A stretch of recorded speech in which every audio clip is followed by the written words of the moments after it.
한 번의 투자로 인생 역전을 한 인물이 있습니다. 그의 이름은 스튜어트 호레이시.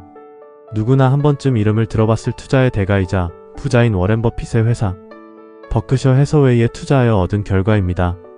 그리고 이 투자로 인해 2023년 포브스 부자 순위에서 379위를 하였습니다. 이는 찰리먼과 마이클 조던보다 더 높은 순위였습니다. 그래서 2024년 포브스 부자 순위를 다시 한번 검색해봤는데 지금은 991위로 밀려났지만 여전히 달러 3.3비를 가지고 계시네요. 한국 돈으로 환산하면 현재 환율로 약 4조 8,552억 3,200만원입니다. 정말 어마어마한 돈입니다. 그럼 과연 얼마를 언제 이 회사에 투자하여 몇 년간 보유를 했을까요? 자료에서 보이듯이 1980년부터 투자를 시작하여 저 기록이 2019년 4월 30일 날 측정이 된 건데 순자산이 달러 1.5비 되었습니다. 위에 있는 명단들도 버크셔 해서웨이에 투자해서 빌리어네어가 된 인물들인데 참 인내심이 대단한 사람들입니다. 호레이시는 주당 265달러에서 330달러 사이의 가격으로 꾸준히 주식을 매수해 총 5,800주를 보유하게 되었습니다. 평균으로 대략 300달러 정도의 5,800주를 매수했다고 치고 계산을 해보면 174만 달러입니다. 한국 돈으로 현재 환율로 환산하면 25억 5,954만원 정도입니다. 이때가 1980년대이니 완전 가난한 사람은 아니었던 것 같습니다. 그리고 나서 1998년에 4,300주 정도를 남겨두고 주식을 부분 매각합니다. 그래도 여전히 많은 수치입니다. 지금 4,300주의 가치는 약 220억 달러의 가치가 있는 것으로 추정됩니다.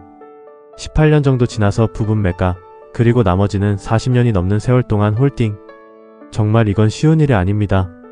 한 예로 들면 2008년 세계 금융위기가 왔을 때 버크셔 해서웨이도 큰 타격을 받았습니다. 당시 버크셔 해서웨이의 주가는 연초 대비 하락하여 연말에는 약 30% 이상의 하락률을 기록했습니다. 생각을 해보면 지금의 돈 가치로 따지면 더 큰 금액이지만 내 돈 30억 중에 대략 9억 이상이 증발한 것입니다. 그런데 그것도 버텨냈습니다. 그러면 여기서 궁금해집니다. 과연 이 사람은 그냥 주식창도 보지 않고 관심을 끊고 본인 할 일을 하며 시간을 때우다가 이렇게 됐을까요? 그렇지 않습니다. 호레이시는 버크셔의 초창기 주주총회 12명 모일 때부터 참석하여 총 30회 이상 연례 주주총회를 참석했다고 말했습니다. 그리고 그는 투자 여정에서 끈기의 중요성을 강조했습니다. 버크셔와 워렌 버핏을 관찰하고 공부를 하며 오랫동안 보유를 해온 것이죠. 그럼 이 사람은 왜 버크셔 해서웨이에 투자를 했을까요? 그 이유는 존 트레인의 머니 마스터즈라는 책을 읽은 게 결정적인 계기였다고 말을 했습니다. 그 책에는 워렌 버핏, 필립 피셔 같은 투자대가들의 이야기가 나오는데 그 중에 워렌 버핏에게 꽂혔던 겁니다. 장기 투자를 해야 돈을 벌 수 있다는 걸 깨닫고 워렌 버핏이 마음에 들어 그의 회사를 산 것입니다. 이 인터뷰를 보시면 그가 얼마나 워렌 버핏을 신뢰하는지 느낄 수 있을 겁니다. Got a book of his and read it, and he mentioned there was a whole chapter in there on Warren Buffett, and it just leapt out off the page to me. I really liked it, and so just before I moved down to Portland, Oregon, I bought 100 shares for $265. That's what a deal. so let's give away the secret. Is the secret to buy low and sell high? No, Warren Buffett says his favorite holding time's forever. So what are other tips that you learned from Warren Buffett? Well, I think one of the things that really stood out for me was his integrity. And, Integrity. Yeah, that's a really important part of. I know you said your dad and Warren Buffett are your heroes. Yep. Why? Well, my dad, I mean, they're both really nice. I would say both really gentle.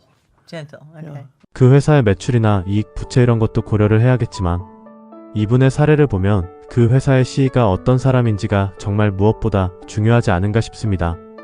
자, 그렇다면 호레이시가 매수를 시작한 1980년대의 상황은 어땠을까요? 워렌 버핏은 1965년에 공식적으로 버크셔 해서웨이 경영권을 인수했습니다. 그리고 섬유사업에서 벗어나 보험 및 투자 중심 기업으로 전환시키고 1970년대에 게이코 등 우량기업에 투자하며 명성을 떨쳤습니다. 그리고 1980년대에 여러분이 잘 아는 코카콜라와 같은 상징적인 투자 성공으로 대중들에게 많이 알려지게 되었습니다. 즉 1980년대에 매수를 들어간 건 주가가 어느 정도 올라오고 대외적으로 많이 알려지고 난 시기에 들어갔다는 겁니다. 인터뷰에서도 말했듯이 주가가 많이 올랐든 떨어졌든지 개의치 않고 워렌 버핏의 흔들리지 않는 모습에 반하여 투자를 결심한 듯 보입니다. 그럼 그의 일생은 어땠을까요? 그는 1938년 캔자스 살리나에서 태어났고 1962년 캔자스 대학교에서 산업경영학 학위를 취득했습니다. 그리고 인디애나 대학교에서 경제학으로 석사학위를 취득했습니다. 그리고 야망을 가지고 월스트리트에서 일했으나 그의 고향으로 다시 돌아오게 됩니다. 고향에서 산업적으로 쇠퇴해가고 있는 가죽사업인 용접공장 사업을 도와 함께 일했습니다. 그런데 가죽사업이 어려워져 투자를 결심했고 오랜 노력 끝에 이런 결실을 맺게 된 것입니다. 사업으로 돈을 벌기도 하고 어려워지기도 했지만 한 번의 투자로 포브스 부자 순위에 들어갈 수 있다는 게 참 인생은 알다가도 모를 일이고 그만큼 투자라는 게 얼마나 큰 파워를 가지는지 알 수 있는 대목입니다. 혹시 여러 번의 실패를 겪으셨나요? 지금 건강이 좋지 않아 집에서 쉬고 계신가요? 아직 늦지 않았습니다. 한 번만 더 도전을 해보세요. 여태까지의 실패를 보상받고도 남을 큰 행운이 여러분께 있을 것입니다. 오늘도 시청해주셔서 감사합니다.